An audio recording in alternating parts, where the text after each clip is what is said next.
Well, we have a chamber and we have a cartridge, or a case in this point. Let's talk about the differences between the two and how, at one point, these two are going to be married with each other and we're going to be able to send rounds downrange.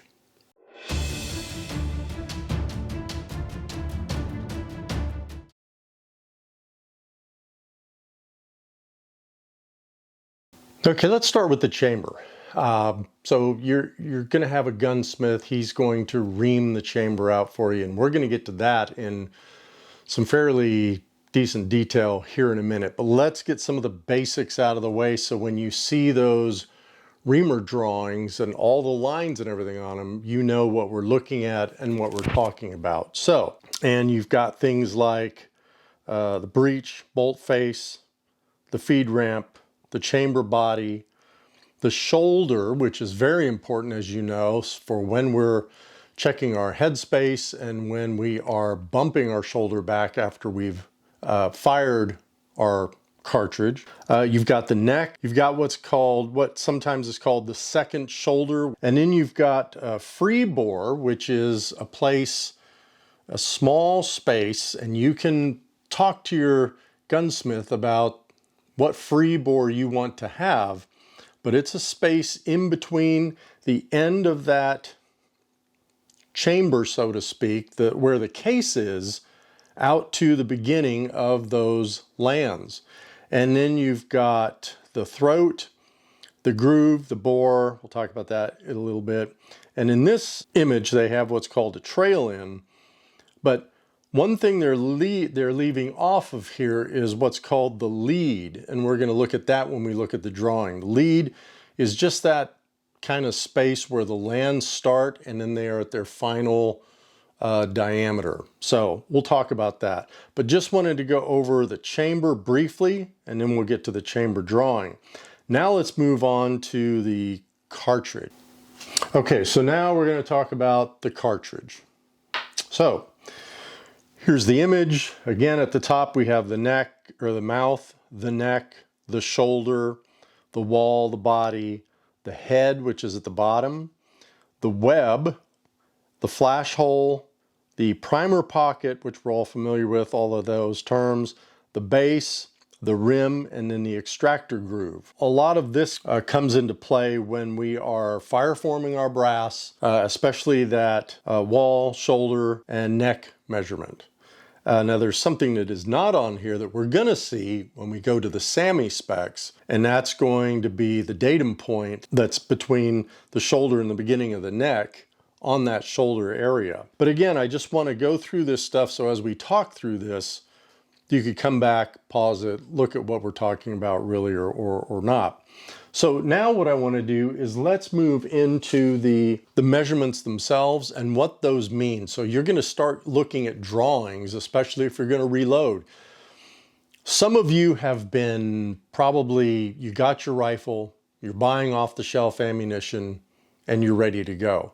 And you don't really care about all this stuff because you're not reloading. So you really don't care about these measurements and stuff like that yet. But if you're going to get into reloading, you're going to really want to care about these. So let's start talking about that now.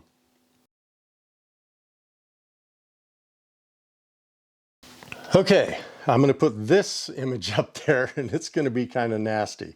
But I took out some measurements because I just didn't want to get into super detail on this stuff. So let's talk about the chamber first. We have that back, right? We've got measurements such as the case head diameter. Now this is for a 6.5 Creedmoor chamber and cartridge and case, right? So that's what we'll deal with today. We've got base diameter at the case web.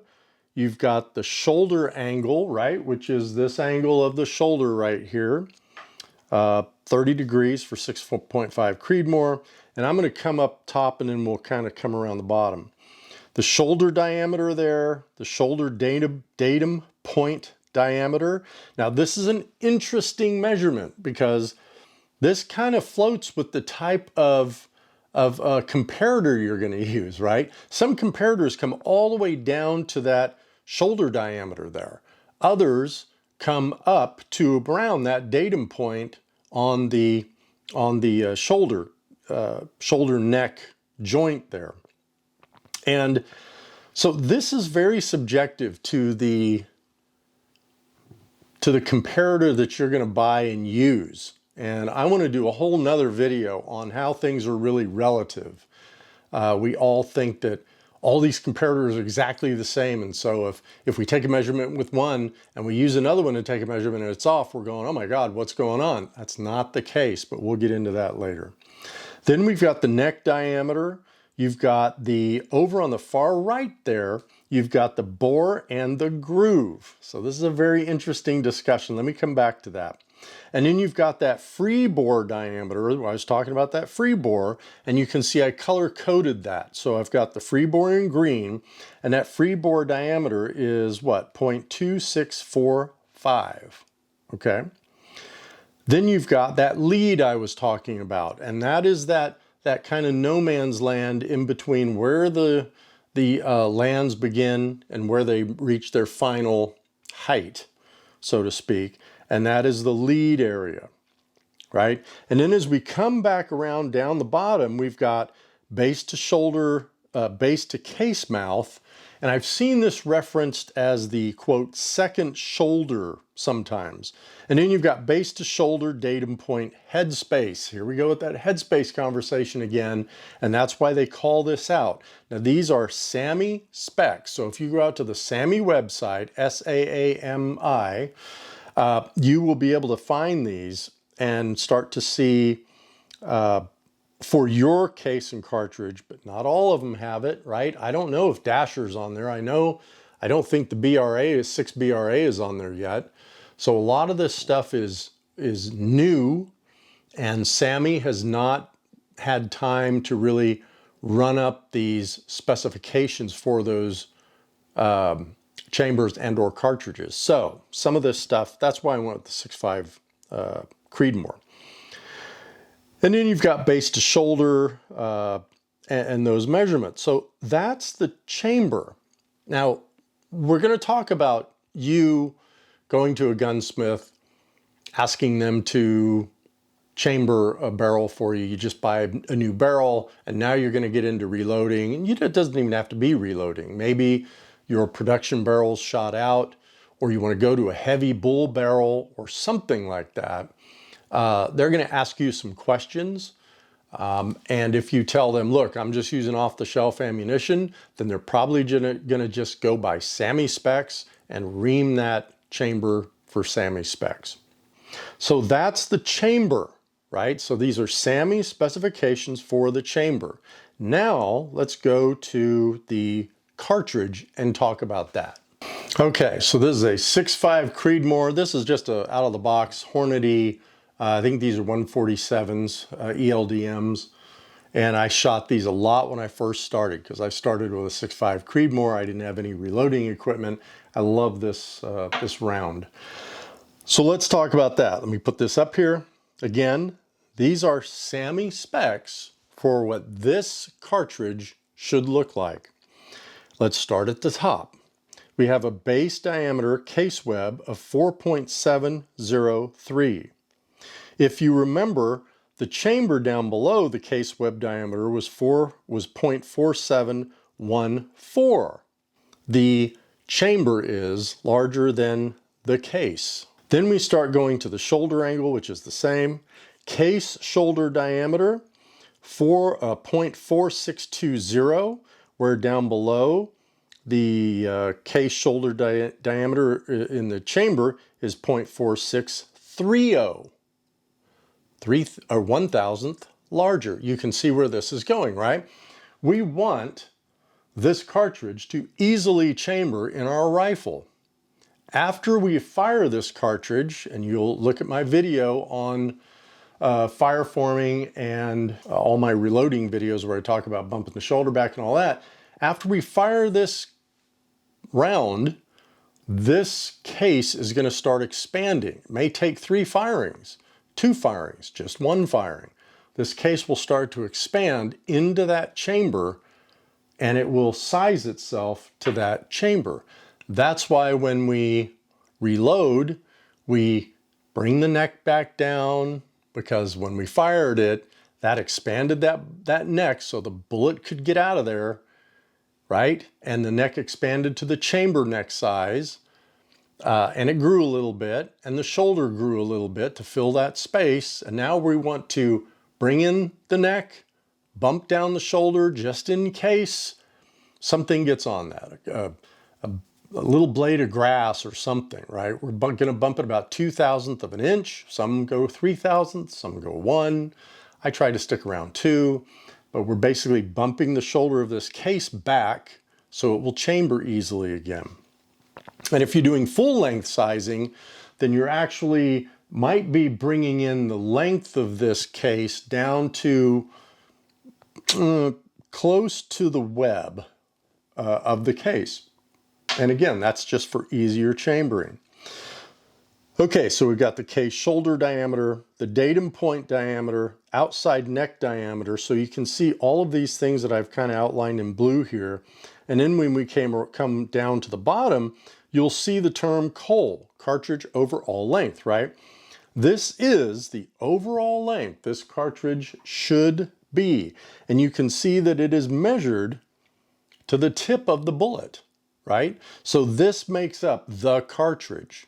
And so when you see this 2.700 minimum and 2.825 maximum, and then you've got that base to shoulder datum point, the head space, and the base to shoulder. Okay, so we've got the nomenclature out of the way.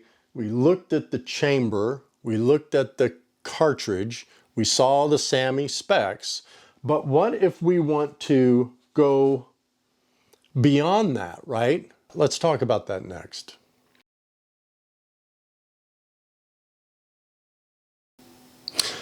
So you started with production, and now you're saying, I think I want a custom rifle. So I think I'm going to order an action. I'm going to order a barrel blank, and then I'm going to have someone ream that thing for me. A lot of the gunsmiths, they'll already have reamers. So if you tell your gunsmith, I want a 6 BRA, or I want a Dasher, or I want a 6.5 Creedmoor, or whatever, chances are, if he's a well-known gunsmith in your area, he'll be able to do that for you, and he'll have that reamer. Now, if you stay with him, then you could probably end up with exactly what I've done here, right? You could, when you shoot that barrel out, let's say 2,500 to 3,500 rounds, depending on what you're doing, you could go back to him and say, great, I want another, here's another barrel. I want this thing reamed exactly like you reamed this one. What he'll probably do is say, give me a cartridge that you reload, and I will make sure that this new chamber is exactly what you need for it. That's what my gunsmith does. But I even went further, because I was talking to him and I said, I want to make sure, that if you have this reamer and you're doing 30 or 40 6 BRAs this year for people, and all of a sudden you have to get another reamer, I just want to make sure. I said, so I want my own reamer. And there's another buddy of mine, Jose, who shoots the exact same cartridge as I do. So I got this reamer and I told Jose, I said, look, if you want your barrels chambered with this one too, knock yourself out. So that means Jose and I could actually just swap rifles, use our ammo, and we'd be fine, because we're both using the same reamer, same gunsmith, and he's chambering all these things to the cartridges that both Jose and I are building. So that's kind of cool. But what you'll do is you'll go to a manufacturer. I went with JGS out of Coos Bay, Oregon. And there was another one that's very popular. They start with the word Pacific. I just didn't get any feedback from them. It wasn't a good experience. So I looked these guys up, and these guys were fantastic. JGS, I'll put their information up here. Walked me through the whole process. And my my buddy, my gunsmith Larry, had already given me all the specs he wanted, right? So we had everything down that he wanted this chamber to look like and all the dimensions that he was interested in for my cartridges. So it was awesome. I just sent that to JGS. It took about 6 months. They have a huge backload, at least they did. But then I got the reamer and it was great. Now let's look at what they sent us to verify what we were asking for. So I'll put this up here too. Looks familiar, doesn't it? Kind of looks like a SAAMI spec. And so these are all of the measurements that we wanted. So they were able to just build this thing for us. They sent it to me and I sent it to him. And then this is what that looks like. So if you look at the picture here, this is what the reamer looks like. And then Larry does his magic. He's got his machine set up, puts this reamer in there, and he's good to go. So basically that's what he did. And now that is why both these rifles are together and I can use them in competition. And so why would you want to do that, right? Why do you want to do it? Well, the first thing is the consistency of the barrels and the ability to reuse the same ammunition in either rifle, right? The second thing is, this is my competition rifle, the one in the back, and this is my, quote, practice rifle. And why do I want to do that? Because you can shoot out a competition barrel really quickly if you're practicing with it and shooting competitions with it. I've shot 5 two-day matches so far this year. When you think about 5 two-day matches, if I am practicing with 100 rounds just to practice before the match, when I get to the true-up day, I might fire another 50 rounds. For the match itself, another 200 plus maybe 20 or 30 to warm the barrel up that morning, or 10 or whatever. You're upwards of 400 rounds per match. That's 2,000 rounds in 5 two-day matches. So what if I could just kind of save this barrel, have this rifle as my practice rifle, so when I go up to the range I take this one and practice with it. And by the way, when Larry gave me this rifle, I was up at the range and he was shooting a 22 match. I stopped on my way out and I gave him a big hug and he goes, what the hell is that for? I said, this rifle's dope is exactly the same as that rifle's dope. So I don't have to have a separate ballistics profile in my Kestrel for these two rifles. When I dial 850 yards on this one, it's exactly the same as this one. It was awesome. My velocities are the same. Everything's the same. It's just really, really good to have. And then finally, now I've got a backup rifle, don't I? So if I want to take this to a local match, which I do now, and just throw it in the back of the truck, and if I'm shooting that match and something happens with this one, even if the scope goes out, I don't care what happens to it, I can just run back to the truck, grab this rifle, and I'm good to go. I'm very confident. So just some things to consider there. Let's have some final thoughts.